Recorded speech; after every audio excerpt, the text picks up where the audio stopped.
बिस्मिल्लाहिर्रहमानिर्रहीम। अस्सलाम वालेकुम dear students, I am Mohammad Ali from channel friends physics. आज हम इलेक्ट्रोमैग्नेटिज्म चैप्टर 14 का charge to mass ratio of electron वाला टॉपिक पढ़ने जा रहे हैं।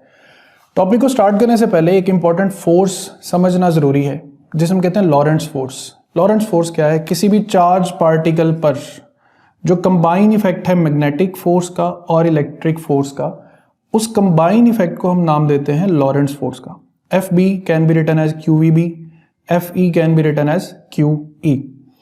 अब इन दोनों रीजन्स को ज़रा अलग अलग पहले स्टडी कर लें, फिर इकट्ठा इन्हें कलेक्ट करेंगे। नंबर वन, कि अगर आपके पास एक इलेक्ट्रॉन बीम है, ठीक है, लेट्स एक सिंगल इलेक्ट्रॉन से स्टार्ट कर लेते हैं कि ये इलेक्ट्रॉन बीम है जो किसी सोर्स से एनर्जी लेकर आ रही है, let's say EV electron volt energy लेकर आ रहे हैं, और इसके पास एनर्जी है काइनेटिक, चूंकि ये मूव कर रहा है। अब इलेक्ट्रिक फील्ड अप्लाइड है, ये पॉजिटिव प्लेट है, ये नेगेटिव प्लेट है, तो क्या कहते हैं, इलेक्ट्रॉन है और किस तरफ डिफ्लेक्ट होगा, सीधा चला जाएगा या डिफ्लेक्ट होगा? ऑब्वियसली ये पॉजिटिव प्लेट की तरफ डिफ्लेक्ट होगा। तो ये इलेक्ट्रिक फील्ड का रोल हो गया।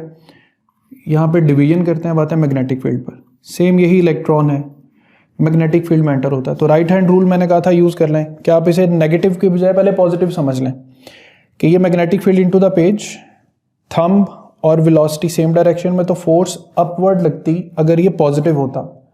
चूंकि ये नेगेटिव है तो फोर्स डाउनवर्ड लग रही। अब देखें, ये ओरिएंटेशन हो इलेक्ट्रिक फील्ड की तो इलेक्ट्रॉन अपवर्ड डिफ्लेक्ट होता है, क्रॉस फील्ड हो तो इलेक्ट्रॉन डाउनवर्ड डिफ्लेक्ट हो रहा है। तो अगर हम इन दोनों को मर्ज कर दें, यानी फील्ड भी अप्लाई कर दें, इलेक्ट्रिक भी और मैग्नेटिक भी, E भी अप्लाई कर दें और B भी अप्लाई कर दें, इससे क्या होगा? देखिए स्टूडेंट्स, जिस सोर्स से इलेक्ट्रॉन्स आ रहे हैं, एन मुमकिन है कि वहां से वेरिएबल स्पीड के इलेक्ट्रॉन्स आ रहे हों। कुछ इलेक्ट्रॉन्स हाई स्पीड के हों, कुछ इलेक्ट्रॉन्स लो स्पीड के हों, कुछ इलेक्ट्रॉन्स बहुत हाई स्पीड के हों। अब हमने इन इलेक्ट्रॉन्स को एंटर करना है E/m चैम्बर में। हमारी प्रॉब्लम यह है कि अगर हमने डिफरेंट वेलोसिटीज को अंदर एंटर होने दिया तो हर वेलोसिटी अपने अपने अलग रेडियस का सर्कल बनाएगी, जिसे हमारे लिए रेडियस कैलकुलेट करना मुश्किल हो जाएगा। हमें एक सिंगल वेलोसिटी इलेक्ट्रॉन जो है वो आगे भेजना है। अब वो आगे हम कैसे भेज सकते हैं? हमने अभी देखा कि इलेक्ट्रॉन फील्ड की वजह से अपवर्ड और इलेक्ट्रिक फील्ड की वजह से अपवर्ड और मैग्नेटिक फील्ड की वजह से डाउनवर्ड डिफ्लेक्ट हो रहा है। तो एन मुमकिन है कि कोई इलेक्ट्रॉन ऐसा भी हो जिस पर जितनी अपवर्ड इलेक्ट्रिक फोर्स है उतनी ही डाउनवर्ड मैग्नेटिक फोर्स भी हो जाए, FB और ये रही FE। यानी अगर ये बैलेंस हमें हासिल हो जाए, FB becomes equal to FE, तो we can say that the net force on electron will become 0. तो FB will become equal to FE, यानी EVB will be equal to E into E। यहाँ पे मैं चार्ज की जगह पे E इस्तेमाल कर रहा हूँ क्योंकि इलेक्ट्रॉन्स हैं। अब देखें, E से तो E कैंसिल हो गया, VB is equal to E, so V is equal to E over B।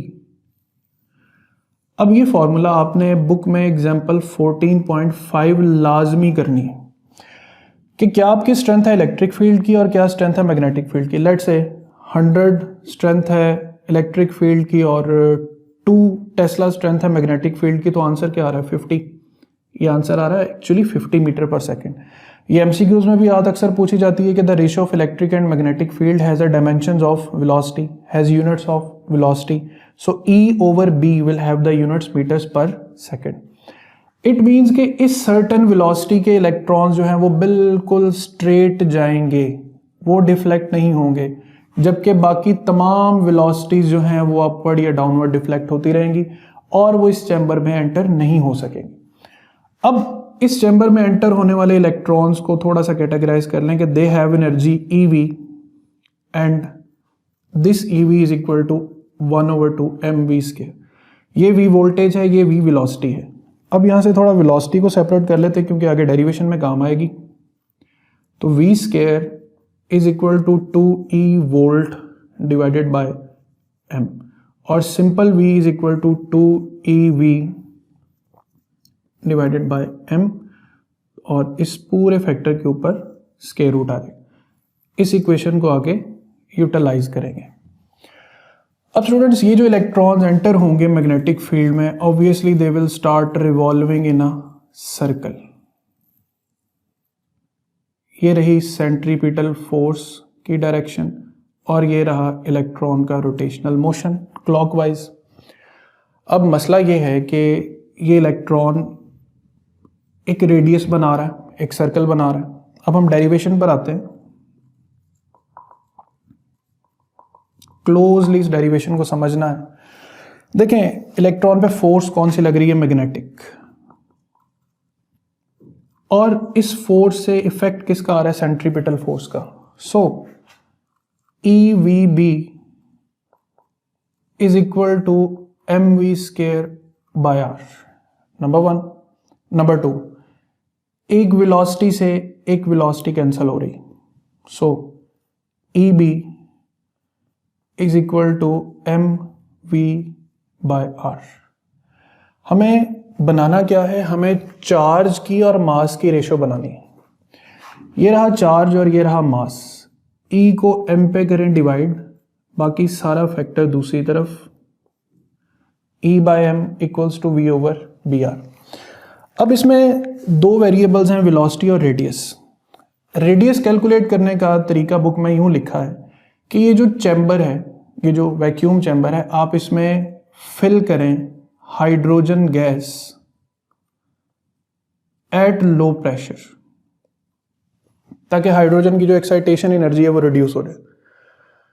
जैसे ही इलेक्ट्रॉन्स हाइड्रोजन एटम्स के साथ कोलाइड करेंगे तो ये जो रीजन है जहां पे सर्कल बन रहा है, ये रीजन ग्लो करना शुरू कर जाएगा। और देखें, जब ये रीजन ग्लो करेगा तो आप इसे देख सकते हैं, और जब आप इसे देख सकेंगे तो आप सेंटर से इसका रेडियस भी कैलकुलेट कर सकते हैं। तो रेडियस कैलकुलेट करने का तरीका है हाइड्रोजन गैस फिल करना, ताकि वो सर्कल ग्लो करे और आप उसका रेडियस मेजर कर सकें। वेलोसिटी ऑफ इलेक्ट्रॉन्स, याद रखें, मैग्नेटिक फील्ड स्पीड को चेंज नहीं करती, लिहाजा इलेक्ट्रॉन्स जितनी स्पीड लेकर आए थे उसी स्पीड से घूम रहे हैं, और वो स्पीड क्या थी? 2ev bye m। सो इसी इक्वेशन को दोबारा रीराइट करते हैं। E by m is equal to v over br। E by m is equal to v की जगह पे v की value 2e volt divided by m divided by br। अब अंडर रूट खत्म करना है तो दोनों तरफ स्क्वायर ले लेते हैं, e square over m square. Under root खत्म हो जाएगा, 2e वोल्ट बाय m आएगा, b और r के ऊपर स्क्वायर आ जाएगा। ठीक है, तो देखें, एक e से एक e और एक m से एक m, finally we left with again e by m। Voltage साथ 2 मल्टीप्लाई हो रहा है, b स्क्वायर r स्क्वायर। ये हमारे पास फाइनल फॉर्मूला है E बाय m का। यहीं से एक फॉर्मूला मैं आपको और भी बता सकता हूँ कि देखें, ये v वेलोसिटी लिखा हुआ ना, और वेलोसिटी की ये इक्वेशन भी है E ओवर b, तो यहीं से हम E बाय m का एक और फॉर्मूला भी बना सकते हैं। E by m is equal to v की जगह पे लिखेंगे E ओवर br, तो E ओवर b स्क्वायर हो जाएगा, साथ के मल्टीप्लाई हो जाएगा r। तो ये भी E बाय m का formula in terms of electric and magnetic field. अब जब हम E बाय m कैलकुलेट करते हैं इलेक्ट्रॉन के लिए, प्रोटॉन के लिए और न्यूट्रॉन के लिए, तो देखें, इलेक्ट्रॉन की वैल्यू आती है 1.75 10⁻11 कूलम्स पर केजी।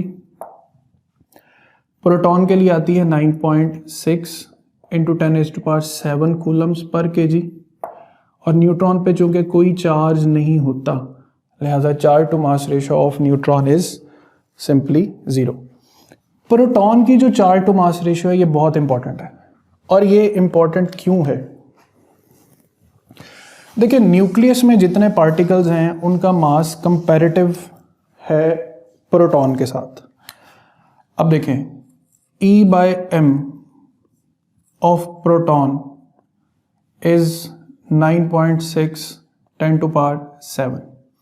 लेट्स से अगर मैं कहता हूं कि what is the E by m of deuteron, तो ड्यूट्रॉन पे जो चार्ज है वो तो उतना ही है जितना हाइड्रोजन पर है या प्रोटॉन पर है, लेकिन ड्यूट्रॉन का मास डबल है। तो m की जगह पे 2m हम इसे लिख सकते हैं 1/2 ऑफ E/m ऑफ प्रोटॉन, और वो वैल्यू क्या है 9.6 इंटू 10⁻⁷। इसे किस पे डिवाइड कर देंगे 2 पे, तो 4.8 इंटू 10⁻⁷। सेम इसी तरह जब आपको ये फाइंड करना आ जाएगा तो आप ट्रिटियम, आप हीलियम, ठीक है, इन एलिमेंट्स के भी चार्ज टू मास रेशियोज जो है वो फाइंड कर सकते हैं। इस वैल्यू को आप एक और तरह भी पढ़ सकते हैं, what is the charge on 1 kg electrons. 1 kilo electrons पे कितना चार्ज होता है, तो 1.75 इंटू 10⁻11 कूलम्स चार्ज होता है 1 किलो इलेक्ट्रॉन्स पर। तो ये था आज का topic, charge to mass ratio of electrons. Next lecture में इंशाल्लाह जल्द हाजिर होंगे। अपना ख्याल रखिएगा। अल्लाह हाफिज़।